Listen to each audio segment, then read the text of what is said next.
Cancer की problem यह है कि कैंसर कुछ ऐसे हार्मोन सिक्रीट करता है जिससे कि हमारी इम्यून सिस्टम उसको फौरन नहीं मानती है। तो उस वजह से हमारी लिम्फोसाइट्स जो हमारे अपने इम्यून सिस्टम है उसे खत्म नहीं करता है।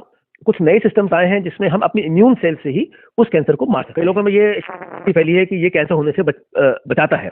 ऐसा नहीं है, ये ट्रीटमेंट है उन पेशेंट्स के लिए जिनको एडवांस कैंसर हैं। Swami Vivekanand Subharti University, one of the leading universities of North India. 250 acres campus, 220 plus professional and vocational programs, 20,000 plus students, state of the art infrastructure. Come and give wings to your career with Swami Vivekanand Subharti University, where education is a passion. NH58, Meerut, Delhi, NCR. दोस्तों, स्वागत है आपका news निवारण TV पर। जिस तरीके से घातक बीमारियों का प्रकोप बढ़ रहा है, उसी तरीके से अब अत्याधुनिक इलाज की सुविधा भी हो गई है। खासतौर से कैंसर बहुत प्रकार का हो गया है। इसको रोकने के लिए तरह तरह की मेडिसिन, तरह तरह के टीके और मशीनरी भी अब उपलब्ध है। हालांकि मेरे साथ इस वक्त डॉक्टर उमंग मित्तल साहब मौजूद हैं। सीनियर डॉक्टर हैं, कैंसर स्पेशलिस्ट हैं और बड़ी पकड़ है पश्चिम उत्तर प्रदेश के साथ साथ विदेशों में भी। और खासतौर से आज हम बात करने आए हैं, रूस ने एक ऐसे टीके का निर्माण किया है, ऐसे एक टीका बनाया है। बताया जाता है कि वो कैंसर होने से रोक देगा। और गौरतलब है कि कोरोना काल के दौरान जो टीका बनाया गया था वो भी रूस की देन थी। तो ऐसे में ये क्या टीका है, कैसे काम करता है और वास्तव में ऐसा है या नहीं है, इस चीज को जानने के लिए हम पहुंचे हैं डॉक्टर उमंग मित्तल साहब के पास। मेरठ कैंसर हॉस्पिटल के ऑनर भी हैं और इस वक्त देश ही नहीं बल्कि विदेशों में प्रैक्टिस कर रहे हैं। सर, स्वागत है सबसे पहले आपका न्यूज निवारण टीवी पर। सर, मैं भी चौंक गया। रूस ने एक टीका बनाया है, कैंसर रोधी टीका है। सर, क्या ये है और दर्शक जानना चाहते हैं क्या वास्तविक क्या चीज है सर ये? देखिए, आज की तारीख में जो एडवांस कैंसर्स हैं उनका ट्रीटमेंट बहुत मुश्किल होता है। स्टेज 1 to 3 में तो फिर भी लोग ठीक हो जाते हैं। स्टेज 4 में बहुत रिसेंटली तक कीमोथेरेपी के अलावा कोई ऑप्शंस नहीं होते थे। कीमोथेरेपी अपनी प्रॉब्लम्स थी और कुछ सारे पेशेंट ले भी नहीं सकते थे। तो पिछले 10 साल से जीन थेरेपी और इम्यून थेरेपी का चलन काफी आया है। नाउ जीन थेरेपी जो होती है वो म्यूटेशंस देखकर उस म्यूटेशन के अगेंस्ट, उस टारगेट के अगेंस्ट हम दवाई बनाते हैं जो कि उस टारगेट को खत्म करती है, म्यूटेशन कर रही है। जो लेटेस्ट चीज है वो इम्यून थेरेपी है और ये टीका भी एक तरह का इम्यून थेरेपी है। अगर हम बात करते हैं इम्यून थेरेपी क्या है, तो जैसे कोई इन्फेक्शन होता है, नॉर्मल इन्फेक्शन, तो हमारी बॉडी की जो लिम्फोसाइट्स होती हैं, इम्यून सिस्टम होता है, वो उसको एक फॉरेन बॉडी समझता है और उसके खिलाफ वो जो टी लिम्फोसाइट्स वगैरह को बढ़ाता है और वो टी लिम्फोसाइट्स उस इन्फेक्शन के वायरस को खत्म कर देती है, बैक्टीरिया को खत्म कर देती है, उसको खत्म कर देती है। कैंसर की प्रॉब्लम ये है कि कैंसर कुछ ऐसे हार्मोन सिक्रीट करता है जिससे कि हमारी इम्यून सिस्टम उसको फौरन नहीं मानती है। तो उस वजह से हमारी लिम्फोसाइट्स जो हमारे अपने इम्यून सिस्टम है उसे खत्म नहीं करता है और वो हमको कीमोथेरेपी या जीन थेरेपी की मदद लेनी पड़ती है।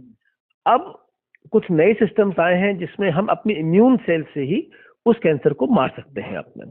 तो ये वैक्सीन भी इम्यून सिस्टम का एक सिस्टम है।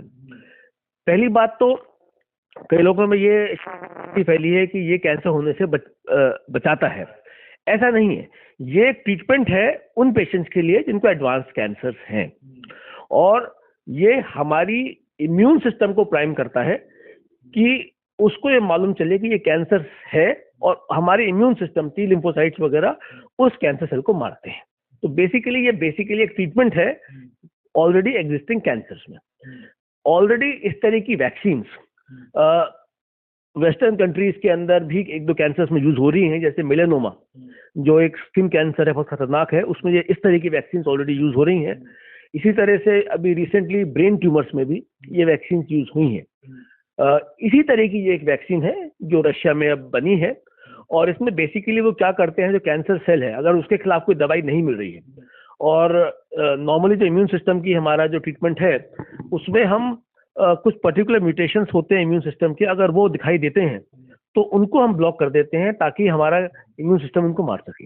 अगर वो इम्यून सिस्टम्स भी म्यूटेशंस वाले नहीं हैं तो इम्यून सिस्टम को खत्म हम उसको प्राइम नहीं कर सकते हैं कि कैंसर को मार सके। तो वैक्सीन क्या करती है, वैक्सीन क्या होती है? वैक्सीन ये होती है कि आपका जो इन्फेक्टेड पार्ट है, जब बैक्टीरिया वगैरह बनते हैं, वायरस बनते हैं, उसका हम पार्ट लेते हैं, उसको मॉडिफाई करते हैं और उसको दोबारा से बॉडी में डालते हैं, वो वैक्सीन है। और उस के इफेक्ट की वजह से जो इम्यून सिस्टम है वो एग्रेसिव होकर जो प्रॉपर इन्फेक्शन आता है उसको मारता है। ये एक वैक्सीन होती है अपनी। इसमें हमारा क्या करते हैं, ट्यूमर सेल्स हैं जो ऑलरेडी पेशेंट में हैं, उनको लिया जाता है, उनका एमआरएनए थोड़े मॉडिफिकेशन किया जाता है और फिर उसके बाद मॉडिफाई करके उसको दोबारा से बॉडी में अंदर वैक्सीन के रूप में दिया जाता है। तो अब जब उस वैक्सीन को हमने दिया तो जो इम्यून सिस्टम है तो एमआरएनए मॉडिफिकेशन की वजह से उन कैंसर सेल को समझ सकता है कि ये कैंसर सेल के अगेंस्ट एंटीबॉडीज बनाता है। बना तो वो उस वैक्सीन वाले कैंसर सेल के लिए बना रहा है जिसमें एमआरएनए मॉडिफिकेशन है, लेकिन वही एंटीबॉडीज भी उस नॉर्मल कैंसर सेल के अगेंस्ट भी काम करती है, क्योंकि बेसिकली वो सेम है जो हमारे वैक्सीन का सिस्टम है। तो जो हमारे बॉडी में कैंसर सेल्स हैं वो भी हमारा इम्यून सिस्टम मार रहा है उस वैक्सीन को प्राइम होने की वजह से, क्योंकि उस वैक्सीन की वजह से जो एंटीबॉडी बनी वो एंटीबॉडी हमारे ऑलरेडी एग्जिस्टिंग कैंसर सेल्स को भी मारती है। तो ये बेसिक वैक्सीन का बेसिक। ये जो कैंसर है ये लगता नहीं बड़ा चालाक है, इम्यून सिस्टम को धोखा दे देता है। अब वो वैक्सीन बन गई है कि इम्यून सिस्टम को पकड़ ले और उसको मार दे।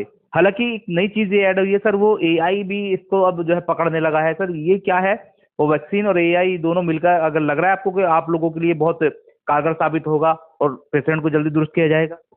देखिए, एआई का एडवांटेज, एआई का वैक्सीन में ऐसा कोई खास रोल नहीं है, लेकिन हाँ जब हम डेवलप करते हैं तो एआई उस काम को जिसमें शायद कई साल लगने थे और कई लोगों का दिमाग लगना था, एआई की वजह से वो काम जल्दी हो जाता है, क्योंकि एआई उस चीज को समझ लेता है, क्योंकि कंप्यूटर सिस्टम में ऑलरेडी फीड है वो।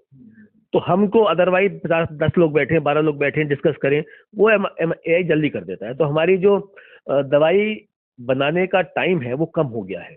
जो चीज 10 साल लेती थी वो अब 6 महीने, साल भर में हमको मिल जाता है। तो एक तो एआई का रोल यहाँ पे आता है। दूसरा, जो डायग्नोसिस है उसमें एआई का अच्छा रोल आने लगा है।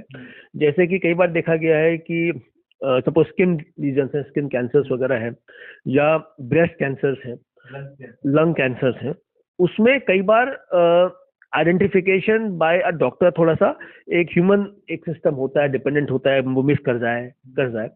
एआई सिस्टम के अंदर आपने लाखों करोड़ों ऐसे एक्सरे, सीटी स्कैन्स वगैरह, या जो हमने टेस्ट किए हैं, सपोज उसका स्टडी हमने किया है, तो वो सब उसमें ऑलरेडी फेड है।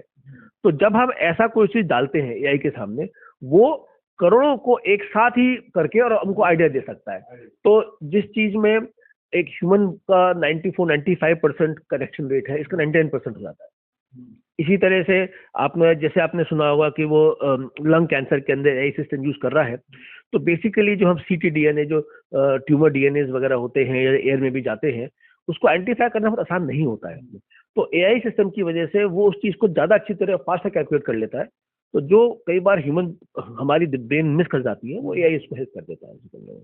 सर ये एआई और जो ये टीके आ रहे हैं, तो आपको लग रहा है कि इनसे कुछ राहत मिलने वाली भविष्य में, और कुछ परसेंट जो है डाउन होगा? देखिए, कैंसर तो बढ़ेगा, कैंसर तो बढ़ेगा। ये सब तो बेसिकली डायग्नोसिस और ट्रीटमेंट की चीजें हैं। कैंसर को बढ़ने का रीजन तो हमारा खान पान है, लाइफस्टाइल है, एनवायरनमेंट है, हमारा स्ट्रेस है, जो बढ़ता जा रहा है। तो उसके लिए तो देखिए, जब तक हम वापस सात्विक जीवन की तरफ ना जाएं, आयुर्वेद को ना सोचें, योगा नहीं करें, तब तक कैंसर बढ़ेगा। हमको ये भाग दौड़ और हाई पैसा, ये सब जब तक नहीं खत्म करेंगे, कैंसर तो बढ़ेगा। लेकिन हाँ, कैंसर की प्रॉब्लम तब आती है जब स्टेज बढ़ जाती है। और इन चीजों की वजह से पहली बात जो एआई है, वो हमें अर्ली स्टेज में डायग्नोसिस हेल्प करता है। तो बहुत अर्ली स्टेज में डायग्नोस हो जाएगा तो मरीज ठीक हो जाएगा, आगे नहीं बढ़ेगा।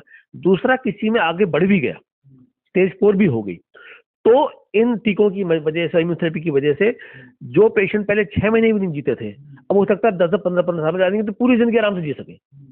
दवाई चलती रहे। जैसे शुगर है, बीमारी खत्म नहीं होती, लेकिन दवाई से कंट्रोल रह सकती है पूरी जिंदगी।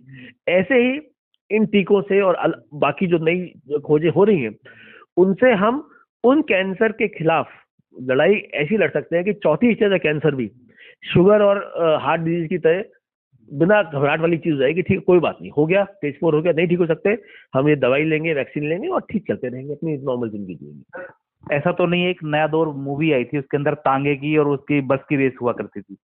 तो जब तांगे जो बस आ गई तो लोगों ने कहा कि हमारा रोजगार चला जाएगा, तांगे खत्म हो जाएंगे। अगर ये चीजें आ गई, शॉर्टकट तरीके आ गए, तो क्या लगता है आपको सर, जो डॉक्टर्स हैं उनका कहीं ना कहीं रोजगार पर फर्क पड़ेगा? और एक मशीन 10 डॉक्टर का काम करेगी। देखिए, पहली बात तो आई थिंक रोजगार इज अ रॉन्ग टर्म, क्योंकि डॉक्टर का काम खाली ट्रीटमेंट ही नहीं होता है, बीमारी से बचाव भी होता है। और मैं समझता हूँ बहुत सारे डॉक्टर्स इंक्लूडिंग मी, हम लोग प्रिवेंटिव पे जा रहे हैं अपना। हम नहीं चाहते हमारा पेशेंट बहुत लेट स्टेज में, हम तो चाहते हैं वो ठीक हो अपना। तो आई थिंक ये क्वेश्चन गलत है कि रोजगार में फर्क पड़ेगा। हाँ, इतना जरूर है कि हो सकता है जो एक्सटेंसिव वर्क है, जो बहुत एडवांस कैंसर मिलते हैं, उसे करने की जरूरत नहीं पड़ेगी। हम सिंपलर तरीके से उस ट्रीटमेंट को कर सकेंगे, और शायद डॉक्टर के पास ज्यादा टाइम होगा तो एआई में और नई चीजों में और खोज में वो लग सकते हैं अपना, ताकि एक हमारी जो जनरल पॉपुलेशन है जो बढ़ती जा रही है, उसमें बीमारी की इंटेंसिटी कम करें और बीमारी को होने को रोकने के लिए और नई नई चीज करें। तो नई नई चीजें इजाद होंगी और अच्छा है भाई। हम किसी जमाने में जो ट्रीटमेंट थे बहुत मिनिमम ट्रीटमेंट थे, फिर ये नए ट्रीटमेंट्स आए, एलोपैथी आई, ये भी एलोपैथी में ही एक जा रहे हैं शायद। मतलब मैं कई बार सोचता हूँ कि हमारे कई बार जो आयुर्वेद में, या कई बार पेशेंट ऐसे होते थे जो कि 1000 में से एक ठीक हो जाते थे आयुर्वेद से, कहीं ना कहीं मैं समझता हूँ उसका सिस्टम भी जो ठीक होते थे वो इम्यून थेरेपी थी, कि हमारे इम्यून सिस्टम उन्हें मारता था। फर्क ये है कि अभी तक हम लोगों ने आयुर्वेद को, क्योंकि उसके स्टडीज नहीं करते हैं, तो वो नहीं मालूम चला, इसलिए हम 1000 को दिया 2 में काम हुआ, इसलिए हम कहते फायदा नहीं करती। एलोपैथी ने वही चीज ली है, नाउ दे कैन आइडेंटिफाई कि कौन से पेशेंट में एक चीज काम करेगी और हम उसको यूज करते हैं। तो ये समन्वय शायद बढ़ेगा। मैं समझता हूँ समय आने पे जैसे जैसे हम ये एडवांस कर रहे हैं, तो एक समन्वय बढ़ेगा कि आयुर्वेद, एलोपैथी, ये सब एक ही थैली की चीजें हैं और हमको साथ में चलना है ताकि हम बचाव कर सकें, और बीमारी हो गई तो उसका कारगर तरीके से कम साइड इफेक्ट से इलाज कर सकें। तो ये सब चलता रहेगा, मैं नहीं समझता इसमें किसी को दिक्कत होनी चाहिए। बहुत शुक्रिया सर। तो मेरे साथ मेरठ, खासतौर से मेरठ में मेरठ कैंसर हॉस्पिटल के ऑनर भी हैं और बड़े डॉक्टर हैं कैंसर के, जिन्होंने पूरे मसले पर एआई से लेकर जो टीके चल रहे हैं उस पर बात की है, और खासतौर पर ये भी एक मैसेज और संदेश दिया है कि अगर हम अपने उस ढर्रे पर नहीं लौटे जो पहला था, तो उसकी वजह से कैंसर की समस्याएं बढ़ेंगी, लेकिन इलाज के लिए भी टीके और एआई की जैसी जिस सुविधाएं आने लगी हैं। बहरहाल इस बुलेटिन में इतना ही, दीजिए इजाजत, नमस्कार, जय हिंद।